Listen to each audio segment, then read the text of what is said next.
प्यारे बच्चों, आशा करती हूँ कि सब ठीक होंगे। अब हम शुरू करते हैं समास और उसके भेद का अभ्यास कार्य। अभी थोड़ी देर पहले आपको समास से संबंधित सारा व्याख्या समझाई गई है कि समास किसे कहते हैं, इसके कितने भेद हैं, इसके भेदों को उदाहरण के माध्यम से समझाया गया है। डिस्क्रिप्शन बॉक्स में आपको उस वीडियो का लिंक मिल जाएगा। तो अब हम प्रत्येक समास का एक एक भेद उठाएंगे और उससे संबंधित कुछ उदाहरणों के माध्यम से अपनी मजबूती बनाएंगे इस विषय पर। तो चलिए शुरू करते हैं। सबसे पहला जो हमारा भेद है वो है द्विगु समास का। और द्विगु समास में मैंने आपको जब समझाया था तब बताया था द्वि दो। द्वि का मतलब क्या होता है? दो, अर्थात कोई अंक है और अंक से शुरू होने वाले सारे जो पहले पद हैं वो समास आपके द्विगु समास में आएंगे। ठीक है, जो अंक से शुरू होते हैं। समास का आपको पता ही है कि इसमें दो पद होते हैं, इसमें से जो पहला पद होगा वो आपका विशेष अंक से संबंधित होगा। तो चलिए देखते हैं। पहला है पंचांग। पंचांग मतलब पंच अंग। पंच मतलब पाँच, पंच मतलब पाँच। तो आ गया ना, पाँच अंगों वाला, पाँच शब्द आ गया। ये हो गया आपका द्विगु समास का उदाहरण। त्रिलोचन, त्रिलोचन अर्थात तीन आँखों वाला, तो तीन आ गया। सप्तऋषि, सात ऋषि, सात ऋषियों का समूह, तो ये क्या हो गया? सात शब्द आ गया। ठीक है। द्विपहर, दो पहरों का समूह, दो आ गया। त्रिवेद, तीन वेदों का समूह, तीन आ गया।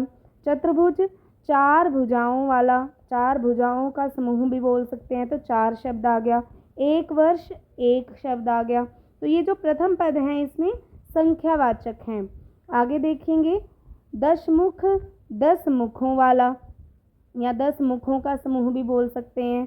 सप्तसागर, सात समुद्रों का समूह। द्विद्वार, दो द्वारों का समूह। अब इसमें कुछ बच्चे कहेंगे कि मैम ये बहुव्रीहि समास भी तो हो सकता है, जैसे दस मुख वाला। ये डिपेंड करता है समास विग्रह पर। अगर आप लिखते हैं कि 10 मुंह हैं जिसके, अर्थात रावण, तब आएगा बहुव्रीहि समास, क्योंकि आपने पहला और दूसरे पद को प्रधान ना बताकर तीसरे की बात की है। और अगर आप डायरेक्ट लिखते हैं 10 मुंह वाला या 10 मुंह हो जिसके, 10 मुंह, तो वहाँ पर आपका हो जाएगा 10, यानी कि संख्यावाची शब्द है, तो द्विगु समास में आएगा। ये टोटली आपके विग्रह पर डिपेंड करता है। ठीक है। आगे है हमारे पास द्वंद्व समास। द्वंद्व समास में भी उसी तरह से दो पद होते हैं, लेकिन दोनों में द्वंद्व होता है। वो कहता है मैं बलशाली हूँ और वो कहता है मैं बलशाली हूँ, अर्थात दोनों ही पद प्रधान होते हैं। ठीक है। दोनों में से अगर एक को गायब कर दें तो दूसरे का कोई अस्तित्व नहीं रहेगा, उसे कहते हैं हम द्वंद्व समास। जैसे माता पिता, तो माता और पिता दोनों ही प्रधान हैं। राधा कृष्ण, राधा और कृष्ण दोनों ही प्रधान हैं। दिन रात, दिन और रात। राम लक्ष्मण, राम और लक्ष्मण। सुख दुख, सुख और दुख। ये सब क्या हैं? दोनों पद प्रधान वाले शब्द हैं, इसलिए इसको द्वंद्व समास कहते हैं। ठीक है। आगे देखते हैं।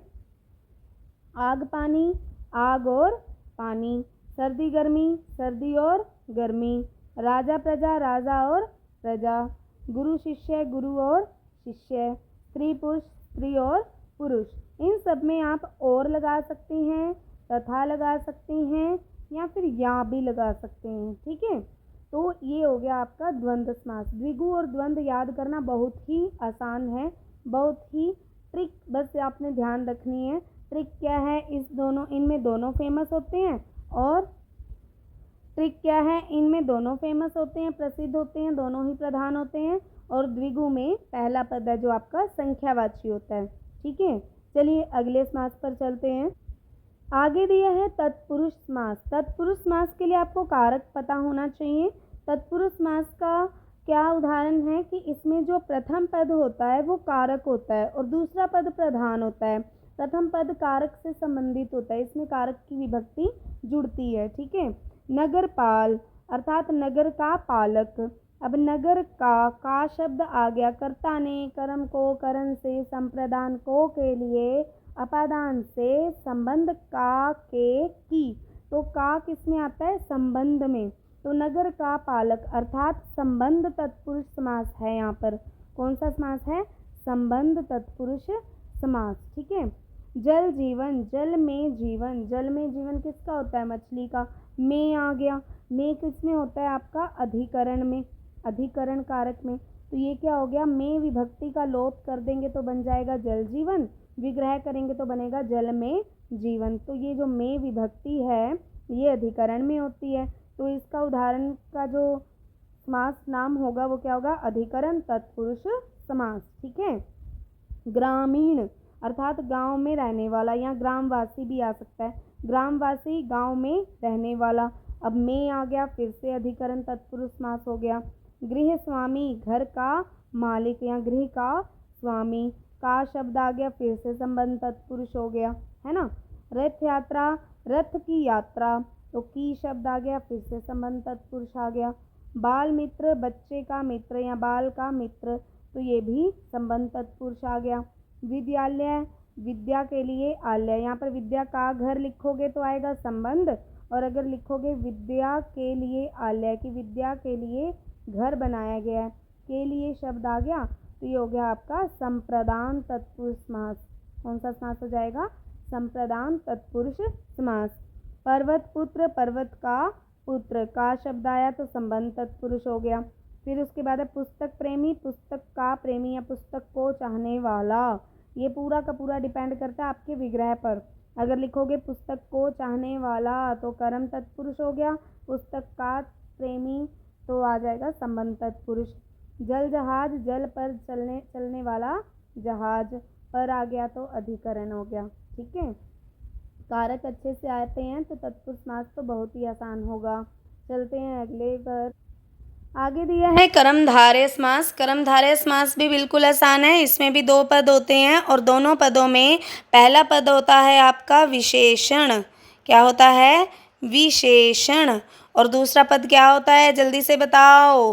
विशेष्य। क्या होता है? विशेष्य। विशेषण किसे कहते हैं? कि कौन सी विशेषता बताई गई है? नीला है, पीला है, काला है, सफ़ेद है, ऊंचा है, लंबा है, ये क्या होते हैं? विशेषण। सुंदर है, कुरूप है। विशेष्य किसकी विशेषता बताई गई है? लड़के की, गाय की, लड़की की, फूल की, पेड़ की। ठीक है। तो जो जिस चीज़ की विशेषता बताई जाती है उसे कहते हैं विशेष्य। जो विशेषता बताई जाती है वो होता है विशेषण। ठीक है। तो चलो अब पढ़ते हैं इसके उदाहरण। नीला आकाश, नीला आकाश अर्थात नीला है जो आकाश, इसका विग्रह कैसे करेंगे हम? नीला है, नीला है जो आकाश। मैंने आपको पिछली वीडियो में बताया है कि कर्मधारय का जब भी हमने विग्रह करना है तो जो शब्द लगाना है। नीला है जो आकाश, आकाश कैसा है जी? नीला है। नीला होगी इसकी विशेषता, यानी कि नीला तो हो गया विशेषण। किसकी विशेषता है? आकाश की। तो आकाश क्या होगा आपका? विशेष्य। जहाँ पर विशेषण और विशेष्य में संबंध बता रहा है वो हो जाता है आपका कर्मधारय समास। ठीक है। जब आप पढ़ोगे आपको लगेगा कि इसमें तो विशेषण और विशेष्य आ गया, तो आंख मूंद के कर्मधारय पे टिक कर देना। ठीक है। तो नीला आकाश, नीला है जो आकाश। बड़ा आदमी, बड़ा है जो आदमी, तो यहाँ पर बड़ा शब्द हो गया विशेष्य, विशेषण, और आदमी हो गया आपका विशेष्य। शुद्ध जल, शुद्ध है जो जल, शुद्ध आपका विशेषण, जल हो गया विशेष्य। तेज धूप, तेज है जो धूप। मीठा फल, मीठा है जो फल। सुंदर चित्र, सुंदर है जो चित्र। ठीक है। इसी तरह से छोटा बच्चा, छोटा है जो बच्चा। नया घर, नया है जो घर। लंबा पेड़, लंबा है जो पेड़। गंभीर समस्या, गंभीर है जो समस्या। ये सारे आपके कौन से उदाहरण हैं? कर्मधारय के उदाहरण हैं, क्योंकि इसमें एक जगह विशेषण दिया है और दूसरी जगह विशेष्य है, और हमें पता है कि जहाँ इन दोनों में संबंध बता देते हैं वो हो जाता है कर्मधारय समास। चलते हैं अगले समास की ओर। आगे दिया है बहुव्रीहि समास, और बहुव्रीहि समास में मैंने आपको पहले ही बताया है जिस प्रकार से दो पद होते हैं इसमें ना तो पहला पद प्रधान होता ना ही दूसरा पद प्रधान होता। प्रधान कौन सा होता है? कोई तीसरा पद ही सारा क्रेडिट ले जाता है। ठीक है। जब हम इसका विग्रह करते हैं ना, तो विग्रह करते समय हमें जिसका शब्द का प्रयोग करना है, और जब हम जिसका शब्द का प्रयोग करेंगे तो ऐसा लगेगा कि किसी तीसरे बंदे की, तीसरे व्यक्ति की, पेड़ की या फिर किसी वस्तु की बात हो रही है। ठीक है। नीलकंठ, नीला है जिसका कंठ, हम क्या बोलेंगे? नीला है जिसका कंठ, या जिसका कंठ नीला है, आप जैसे मर्जी बोल सकते हो। तो हम बोलेंगे नीलकंठ, नीला है जिसका कंठ। किसका कंठ नीला होता है? सभी बच्चों को पता है कि शिव जी का कंठ नीला होता है। तो शिव जी का कंठ नीला है, तो यहाँ पर क्या हुआ? ना तो हमने नीला को विशेष बताया, ना ही हमने कंठ को विशेष बताया। तो विशेष क्या हो गया? शिव। तीसरा पद प्रधान हो गया। जहाँ तीसरा पद प्रधान, वहाँ बहुव्रीहि समास। ठीक। अगर हम इसको कर्मधारय बनाना चाहते हैं, क्योंकि कंठ है और कंठ नीला है, विशेषण और विशेष्य भी आ गए, तो हमें इसका कैसे विच्छेद करना होगा? समास विग्रह कैसे करना होगा? नीला है जो कंठ।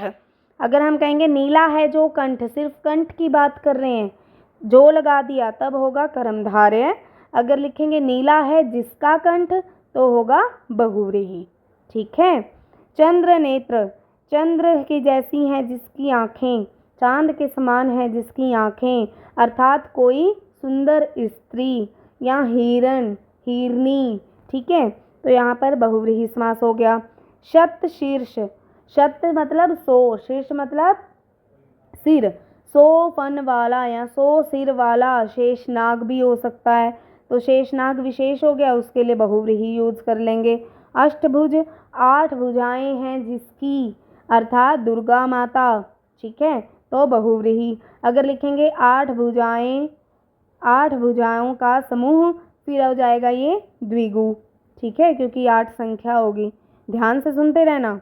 द्विनेत्र, 2 हैं जिसके नेत्र, व्यक्ति आ जाएगा, भैंस आ जाएगी, पशु आ जाएगा। ठीक है।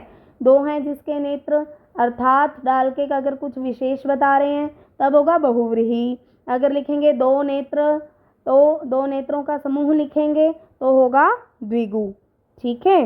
पूरा का पूरा आपके विग्रह पर डिपेंड है, विग्रह पर निर्भर है समास का नाम।